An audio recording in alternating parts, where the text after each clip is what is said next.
Rubber বাগান থেকে rubber স্ক্যাপ চুরি করার সময় হাতে নাতে ধরা পড়ে এক যুবক উত্তম মধ্যম দিয়ে পুলিশের হাতে তুলে দেয় এলাকাবাসী।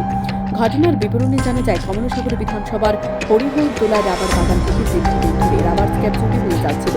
তাই হরিহরদোলা রাবার চাষিরা রাবার বাগান দীর্ঘদিন ধরে পাহারা দিচ্ছিল। তারই মধ্যে বৃহস্পতিবার দিন প্রচন্ড বৃষ্টির মধ্যে হরিহরদোলা একটি বাগানে দেবীপুর ক্যানানিয়া এক যুবক শ্যামল নন্দীকে দেখতে পায় রাবার বাগান থেকে স্ক্যাপ চুরি করে নিয়ে যাচ্ছিল। তখন তাকে এলাকাবাসীরা সকলে মিলে আটক করে দেখতে পায় তার কাছে রয়েছে রাবার বাগান থেকে তোলা প্রায় 50 কেজি রাবার স্ক্যাপ।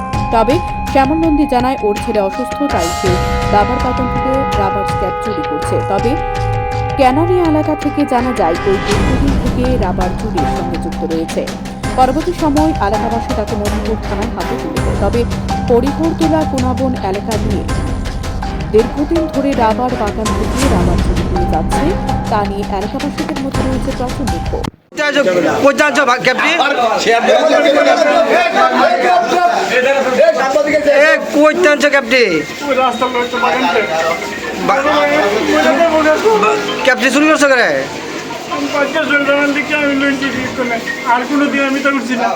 তুমি কে লেগে আছিলে কেন?